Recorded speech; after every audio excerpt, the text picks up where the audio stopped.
അപ്പോൾ ബിരിയാണി ഫാൻസിനുള്ള വാർത്തയാണ് കേട്ടോ ഇനി വരുന്നത്. ഈ ബിരിയാണി ഫാൻസിന് സങ്കട വാർത്തയാണ് നൽകാനുള്ളത്. ബിരിയാണിക്ക് വില കൂട്ടേണ്ടി വരുമെന്ന സ്ഥിതിയാണിപ്പോൾ. ഒരു മാസത്തിനിടെ ബിരിയാണി അരിയുടെ വില 2 ഇരട്ടിയായാണ് കൂടിയത്. ഇതോടെ ഹോട്ടൽ ഉടമകൾ പ്രതിസന്ധിയിലാണ്. സർക്കാർ ഇടപെട്ടില്ലെങ്കിൽ വില വർദ്ധിപ്പിക്കേണ്ടി വരുമെന്നാണ് ഹോട്ടൽ ഉടമകൾ പറയുന്നത്.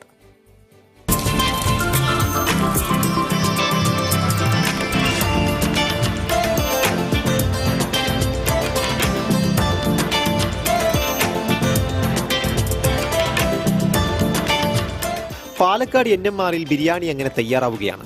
ചെമ്പ് തുറന്ന് പുറത്തേക്ക് തള്ളി വരുന്ന മധുരമുള്ളൊരു മണമുണ്ട് ഇവിടെ. ബിരിയാണിയും കത്ത് എരിയുന്ന വയറുമായി കുറെ ആളുകൾ പുറത്ത് കാത്തിരിപ്പുണ്ട്. നമ്മുടെയൊക്കെ ജീവിതത്തിന്റെ ഭാഗമാണല്ലോ ബിരിയാണി.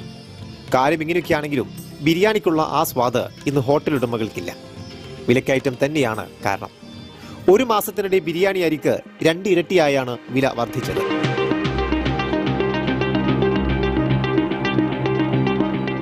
24 ദിവസം മുമ്പ് കിലോക്ക് 98 രൂപയുണ്ടായിരുന്ന റോസ് അരിക്ക് ഇന്ന് വില 210.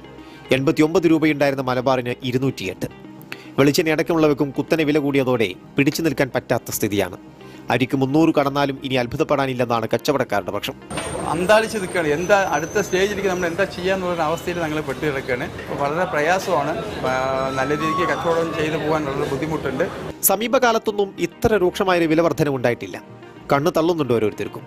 1.5 കൊല്ലം മുമ്പാണ് ഏറ്റവും ഒടുവിൽ ബിരിയാണിക്ക് വില കൂട്ടിയത്. നിലവിൽ കൂട്ടാൻ ആവശ്യപ്പെടുന്നില്ലെങ്കിലും സാഹചര്യം ഇങ്ങനെയാണെങ്കിൽ വരും ദിവസങ്ങളിൽ വേണ്ടിവരുമെന്നാണ് ഉടമകൾ പറയുന്നത്. കുത്തിനെ ഉയരുന്ന വില നിയന്ത്രിക്കാൻ സർക്കാർ ഇടപെട്ടില്ലെങ്കിൽ മേഖലയാകെ തകരുമെന്ന ആശങ്കയും ഉടമകൾക്കുണ്ട്. അതായത് കാര്യങ്ങൾ ഇങ്ങനെയൊക്കെയാണെങ്കിൽ ബിരിയാണി സ്വാദിന് ചിലവേറുമെന്നർത്ഥം. ക്യാമറമാൻ നന്ദുകുമാറിനൊപ്പം ഷഫി ഹളയോടത്ത്, മനോരമ ന്യൂസ്, പാലക്കാട്.